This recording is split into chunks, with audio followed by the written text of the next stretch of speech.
আসসালামু আলাইকুম। তোমরা যারা অ্যাডমিশন পরীক্ষার্থী, তোমাদের প্রত্যেকেরই একটা সবচেয়ে বড় সমস্যা থাকে যে পড়াশোনা করতেছি কিন্তু মনে থাকতেছে না। মনে না থাকার কারণ কি আসলে? তো মনে না থাকার কারণের মধ্যে বিভিন্ন বিষয় এখানে থাকে। তুমি পড়াশোনাটা কিভাবে করতেছো, বা পড়াশোনাটা কি আসলে প্রপার হইতে করতেছো কিনা, বা করলেও কতটুকু করতেছো, এই বিষয়গুলা এটার ভিতর অন্তর্ভুক্ত থাকে।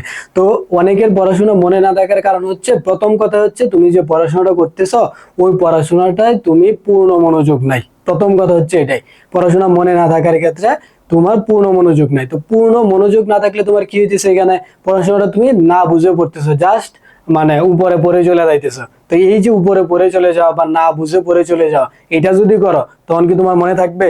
থাকবে না তো। আরো কিছু বিষয় আছে, যেমন খুবই একটা টাফ টপিক, মানে এই টপিকটা মনে রাখা যায় না, বারবার পড়তে হয়। যেমন আমি যদি মেমোরাইজিং আইটেমের কথা বলি, ইংলিশের ক্ষেত্রে ভোকাবুলারি আছে, বাংলার ক্ষেত্রে তোমার এক কথায় প্রকাশ আছে, জিকের ক্ষেত্রে এরকম কিছু টপিক আছে যেগুলো তোমার বারবার মেমোরাইজ করতে হয়, না হয় তোমার হারাই যায় আর কি, মনে থাকে না। তো এই ক্ষেত্রে তোমার কি করতে হবে?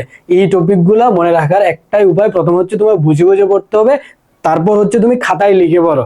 অর্থাৎ খাতায় লিখে পড়লে মানে তোমার মস্তিষ্ক এটা বেশি তাড়াতাড়ি ক্যাচ করতে পারে। তো তুমি প্রথমত কি করবা, যে এটা একদম মনে থাকতেছে না, প্রথমত পড়বা, বুঝবে, পড়ার পর খাতায় লিখবা। খাতায় লিখার পর কি করবা, ওইটা রিভাইজ দেওয়া শুরু করবা। ধরো মেমোরাইজিং আইটেম গুলা বিষয়টা এরকম, তুমি ভোকাবুলারি শিখতেছো, ভোকাবুলারি কিন্তু তুমি একবারে শিখে ফেলতে পারবা না। ভোকাবুলারি ক্ষেত্রে তোমার প্রথম হচ্ছে নিজে জানতে হয়, পর হচ্ছে কি বলে উদাহরণ থেকে তোমার নিতে হয়, সিনোনিম অ্যান্টোনিম আছে, ওইটা পাশাপাশি গিয়ে অর্থ জেনে পাশাপাশি কি করতে হবে, ওইটা খাতায় লিখতে হবে, খাতায় লিখে এটা পরের দিন আবার রিভাইজ দিতে হবে। আর এই যে মেমোরাইজিং পার্ট গুলো আছে যেগুলো তোমার মনে থাকে না, মেমোরাইজিং পার্ট বাদ দিলাম, যে টপিক গুলো তোমার মনে থাকে না, এগুলো চেষ্টা করবা সবসময় সকাল টাইমে পড়ার জন্য।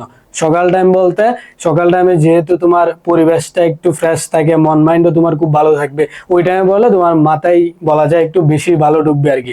আর মাথায় ভালো ঢোকা বলতে, তুমি যদি কোনো একটা টপিকে মনোযোগ না দাও, আসলে মাথায় কোনো সময় তোমার ঢুকবে না। তো পড়াশোনাটা করলে অবশ্যই পড়াশোনার একটু মূল্যায়ন করে তারপর পড়াশোনা করিও। পড়াশোনা করতেছো, রিলস দেখতেছো, আবার এটা করতেছো, তখন কিন্তু আসলে তোমার মনে থাকবে না।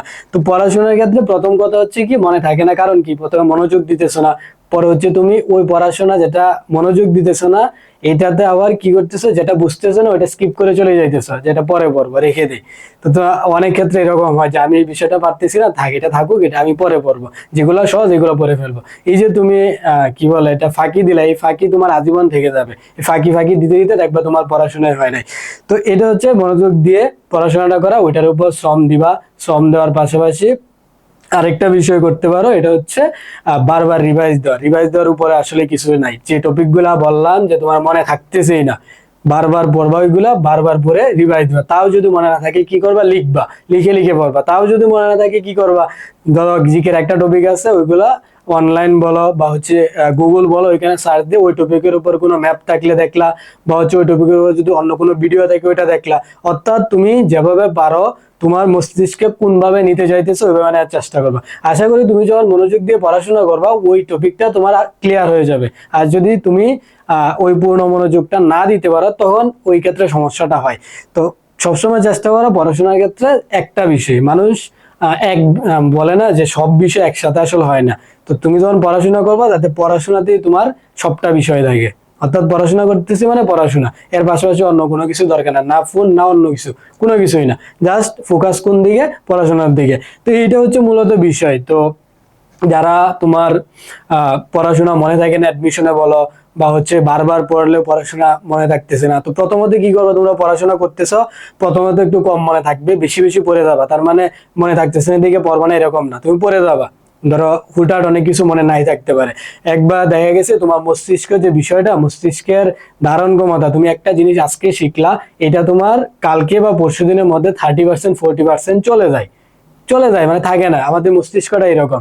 তো তোমার রাখার জন্য কোন কোন ওয়ে বেছে নিতে হইতেছে, তুমি মনোযোগ সহকারে পড়লা, পরে আবার রিভাইজ দিলা, এইটার উপর তুমি আবার লিখে লিখে পড়লা। যদি এটাও না হয়, তুমি গুগল বলো বা অন্য জায়গা থেকে এটার উপর সিম্বলিক কোনো আইটেম যদি থাকে ওইটা দেখলা। মানে তোমার মস্তিষ্কে ধরে রাখার জন্য যত কিছু যাই এরকম দেখবা তোমরা একটা মুভি দেখলে ওটা সহজে বলতেছো না, অর্থাৎ দেখতেছো তুমি মুভির কাহিনী একদম শুরু থেকে শেষ পর্যন্ত বলে দিতে পারতেছো, বা মুভির মধ্যে কোনো ইম্পর্টেন্ট ঘটনা থাকলে ওটাও বলতে পারতেছো। কারণ কি? কারণ মুভিটা দেখার সময় তুমি ভিজুয়ালাইজ করতে পারতেছো যে এই জিনিসগুলো হইতেছে, যার কারণে তুমি এটা কখনোই বলতেছো না। কিন্তু পড়াশোনার ক্ষেত্রে কি হয়, এই মনোযোগও থাকে না, এই ভিজুয়ালাইজও করি না আমরা। পড়াশোনার ক্ষেত্রে তুমি একটা চিন্তা ভাবনা করো যে আমি এই টপিকটা পড়তেছি, এটা এখান থেকে হয়েছে, এটা এখান থেকে হয়েছে, তার মানে কি? তার মানে এটা এখান থেকে আসছে। সবসময় পড়াশোনাটা কি করবা, কানেক্টেড, অর্থাৎ একটা আরেকটার সাথে কানেক্টেড, একটা আরেকটার সাথে রিলেট করে পড়াশোনার চেষ্টা করবা। একটা টপিক পড়ছো, এই টপিক থেকে আরেকটা লেস পাইছো, ওই লেস ধরে এক জায়গায় যাবে, মানে হচ্ছে রিলেট করবা। ধরো বাংলাদেশ পড়তেছো, বাংলাদেশ পড়তে গিয়ে নদী পাইছো, নদী পড়তে গিয়ে শাখা নদী উপনদী পাইছো, ওইখান থেকে আবার ধরো পাইছো কি অন্য একটা টপিক পাইছো, অন্য থেকে ধরো সাগর পাইছো, সাগর পড়লা, আবার চলে গেল মহাসাগর। অর্থাৎ তুমি রিলেট করে এইভাবে পড়াশোনাটা করবা, দেখবা মনে থাকবে আর কি। তো এইভাবে পড়াশোনার চেষ্টা করবো। আর প্রথম কথা হচ্ছে মনে না থাকার কারণ হচ্ছে তোমরা মনোযোগ দিয়ে পড়াশোনা করো না, আর এই পড়াশোনা একবার করে রাখলে পরবর্তীতে আর রিভাইজ দেওয়ার প্রয়োজন মনে করো না।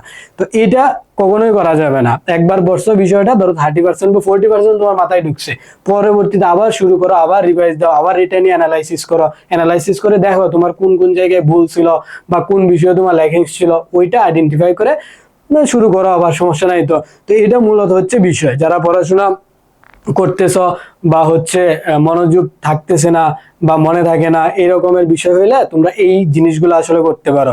আচ্ছা, পাশাপাশি হচ্ছে তোমাদের গুচ্ছ এক্সাম গুচ্ছ যারা পরীক্ষা দিবা, গুচ্ছের ক্ষেত্রে সময়ও খুবই কম, 1 মাসের মতো আছে। তোমরা চাইলে আমাদের গুচ্ছে ব্যাচ চলতেছে, তোমার জিএসটি যে রিভিশন ব্যাচ প্লাস হচ্ছে এক্সাম ব্যাচ, এখানে তুমি একটা কমপ্লিট প্যাকেজ পেয়ে যাইতেছো। যারা মনে করতেছো 1 মাস সময় আসলে কি করতে পারবো, তোমাদের এখানে কমপ্লিট প্যাকেজে সবকিছু বিষয় দেওয়া আছে, 1 মাসেও সম্ভব যদি তুমি প্ল্যান মাফিক আগায় যাও।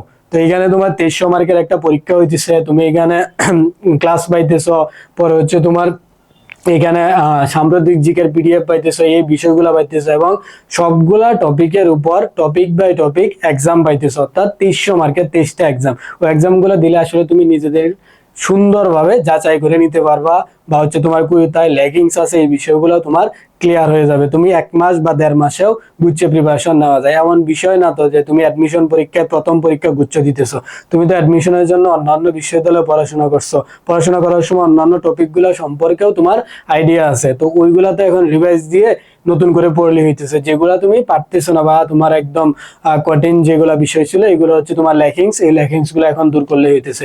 তো এই কমপ্লিট প্যাকেজটা তোমরা দেখতে পারো চাইলে। এছাড়াও যারা সেকেন্ড টাইম নিয়ে চিন্তা ভাবনা আছে, সেকেন্ড টাইম নিয়ে আমাদের প্রি বুকিং চলতেছে, চাইলে ওইটাও তোমরা দেখতে পারো। আর অ্যাডমিশন রিলেটেড যদি কোনো প্রশ্ন দেখে, আমাদের উইলান ফেসবুক পেজ আছে, প্লাস হচ্ছে টেলিগ্রাম গ্রুপ আছে, নাম্বার দেওয়া আছে, তোমরা চাইলে অ্যাডমিশন রিলেটেড যদি কোনো প্রশ্ন থাকে ওইখান থেকে জেনে নিতে পারো। আশা করি বিষয়টা বুঝতে পারছো। আর যাদের পড়াশোনার ক্ষেত্রে মনোযোগ নাই, মনোযোগ ফেরানোর একটাই উপায় বলা যায়, ওটা হচ্ছে তুমি নিজেকে আগে সেলফ মোটিভেটেড করো যে আমার বিষয়টা লাগবে, পড়াশোনা ছাড়া এটা পাওয়া সম্ভব না, পড়াশোনা ছাড়া যদি এটা পাওয়া সম্ভব হয় তাহলে তুমি অন্য ওয়েতে ট্রাই করো। তো বিষয় হচ্ছে মূলত এটাই। তো প্রপার ডেডিকেশনটা দাও, ডেডিকেশন দিয়ে শ্রম করো, শ্রম দাও, পূর্ণ মনোযোগ দাও, পড়াশোনা করো। আশা করি তোমাদের কোনো না কোনো জায়গায় বা হচ্ছে তোমার যে কাঙ্ক্ষিত ফলাফল পাওয়ার কথা ওইটা তুমি পেয়ে যাবা।